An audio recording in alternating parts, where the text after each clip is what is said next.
What prosecutors claim happened behind these walls is difficult to comprehend.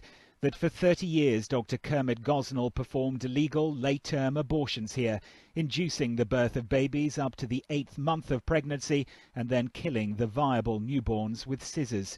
He's now been charged with 8 counts of murder, 7 of babies and 1 of a woman who died after allegedly being given an overdose of the narcotic Demerol.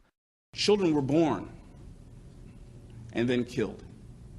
Killed by putting scissors in the back of their neck and snipping their spinal cord. There were fetal remains in the same exact refrigerator that the employees had their lunch in that day. He even employed a University City High School student as an anesthesiologist.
Massachusetts Governor Deval Patrick does what no governor in modern U.S. history has ever done. He orders nearly 1 million people to stay home.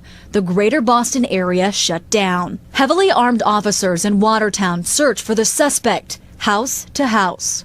Residents trapped in their homes but anxious to talk and communicate by phone, text, and the internet. All day long, we just kept looking at each other, my husband and I, saying, is this really happening? And we're watching the TV, and it just felt like we were inside this strange nightmare. Those inside their homes weren't allowed to leave, and those outside weren't allowed in. It's super scary. Like, of all the places in Boston, I never thought that they would be right here. The dramatic scene played out in front of our cameras. Parents grabbing their children and running after spending the night hunkering in their houses and then finding themselves face to face with the muzzle of a SWAT officer's rifle. It's a little stressful. It was a little stressful seeing these guys pointing big guns and you're holding your daughter in your arms, but they're doing the right thing. They're trying to secure the neighborhood. Each time the SWAT team would rescue a family at the point of a gun, they would rush into the home in an armored line, guns at the ready in case the suspect was hiding inside. And each time they cleared out a resident, they did it with a force that reflected the uncertainty of not knowing who was a friend and who was a foe. And he banged on the door. I looked up. I was shocked, and there was a gun or 2 guns or whatever pointing down at me and the guys, and they said, "Get out, get out." I said, "Okay." And I wanted to know, do I get my shoes on? Just get out, okay, all right. The pattern was dramatically repeated time and again, house after house. But finally, it became apparent all the families were out of their homes and the suspect was not inside. It was terrifying. Chaos in the streets sent people running for cover to their homes. 7's Adam Harding in Watertown now. And Adam, it really has been a terrifying scene over there. You know, Amanda and Kim, we know that there are anywhere from 3 to 5 different crime scenes here in Watertown, and a lot of these are residential neighborhoods. And you can imagine when these investigators are going house by house, if you weren't already inside by the time they started this search, you haven't been allowed back inside ever since. This was now 14, 15, 16 hours for some of these people. So as we await an update from police here where they're briefing the media, a lot of these homeowners who haven't been able to watch the coverage from their own home because they haven't been inside have actually been turning to us out on the streets as they simply wait to see when they may be able to return back home. Make a hole, make it wide! A normally quiet Watertown neighborhood. It's nice. I don't lock my doors. Rocked by explosive violence. There's probably 35 cops on foot, running towards us. Heavily armored state police, their rifles locked in place, searching house after house, looking for the second suspect in Monday's marathon bombing. I mean, I hope the guy's not, in my house, but, I hope they catch him. Hours of searching and still no sign of their suspect, who authorities say landed in this neighborhood after a wild shootout with police that left one officer dead and another badly injured. I called my mom, and she's actually glad that we're not in that area. She's would be more afraid of us to be in our apartment, with the doors locked, than to be out here where we know we're okay. Neighbors kept from getting inside their homes for the better part of an entire day. I'm certainly not happy about it. I wanted to sleep. After we were here earlier and we saw what was going on, we kind of figured it would be a while. Law enforcement teams feared the suspect may have littered explosives along the roadways.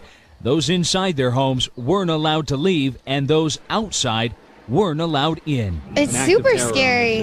Of all the places in Boston, I never thought that they would be right here.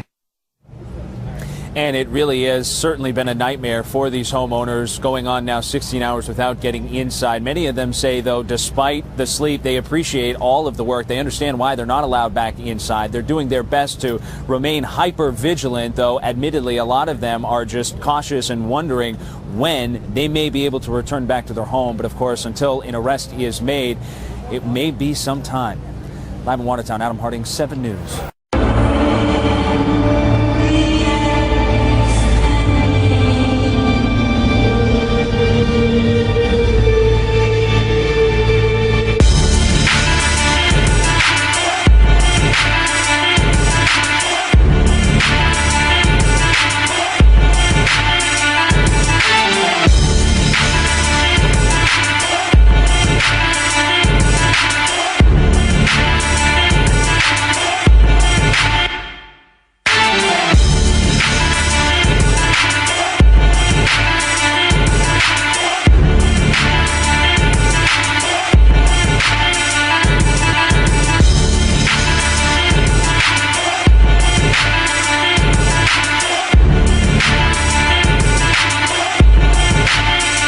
only people who don't want to disclose the truth are people with something to hide.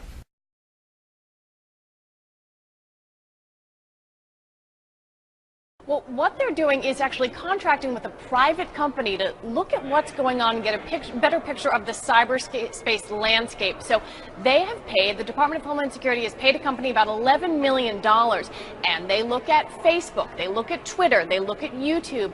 What they're doing, they say, is screening for certain keywords: terrorism, tornado. They're looking for information about a natural disaster or a specific...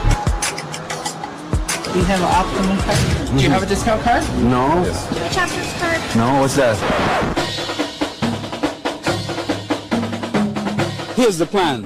Find out what these big companies do with all that prime personal information in their possession after your loyal submission into their club card confederation. We target 2 loyalty programs because so many of you have these cards in your wallet. With the no-fee Shoppers Drug Mart Optimum card, spend money, get points. The promise? Add up points to get free stuff. What do they get from you? Your name, birth date, address, and the ages of your children, and all of your spending habits. At Safeway, the free club card gives special prices on select items. The promise? To save you money. What do they get from you? A look at the products you buy, connected with your name, address, and phone number. So who benefits from these cards? Because consumers clearly think they do. Well, we've actually, in 5 years of doing this, have been unable to find a single consumer benefit from using these cards.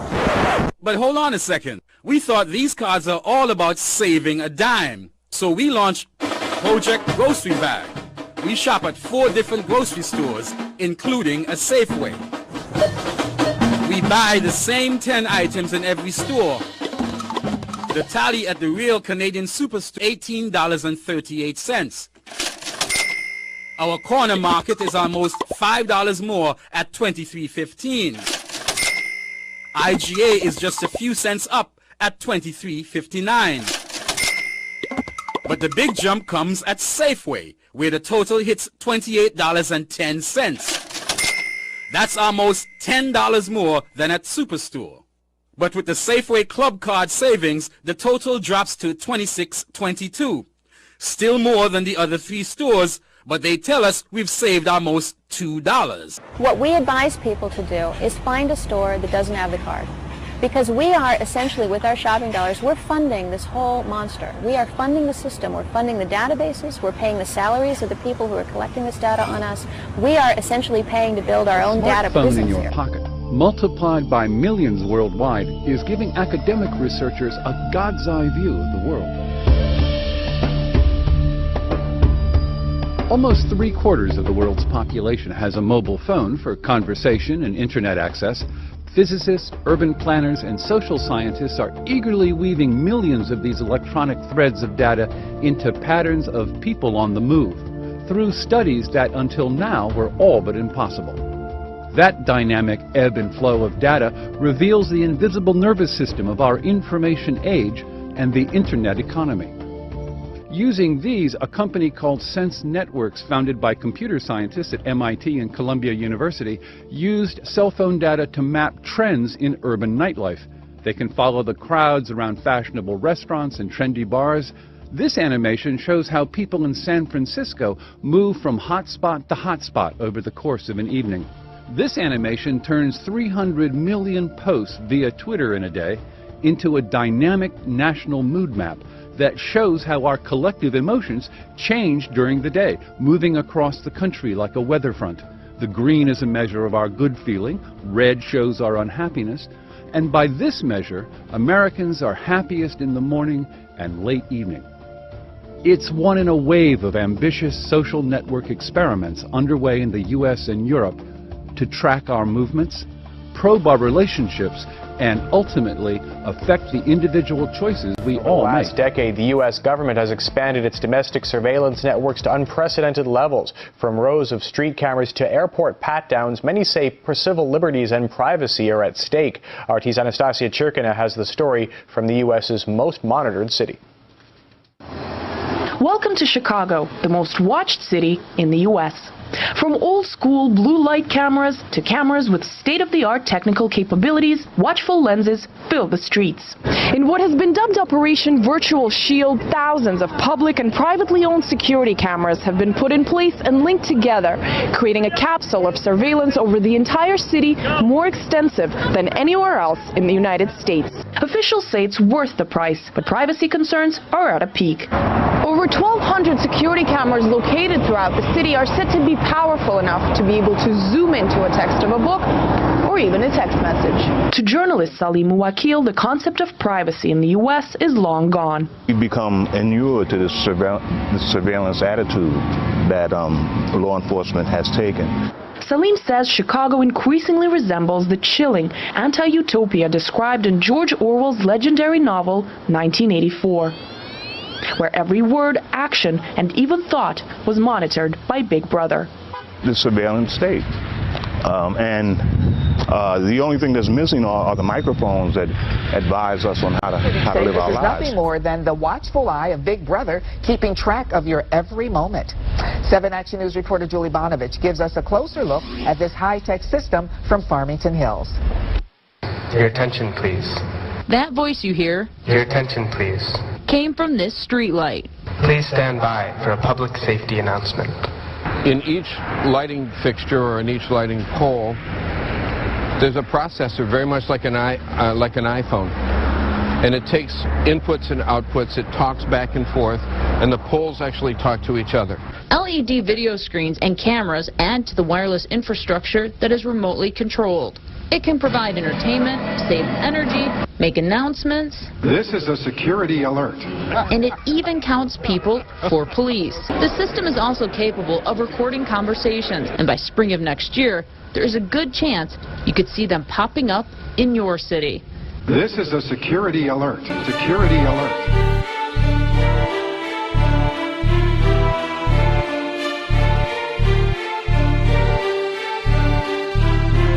We're now listening to Dancing Beats.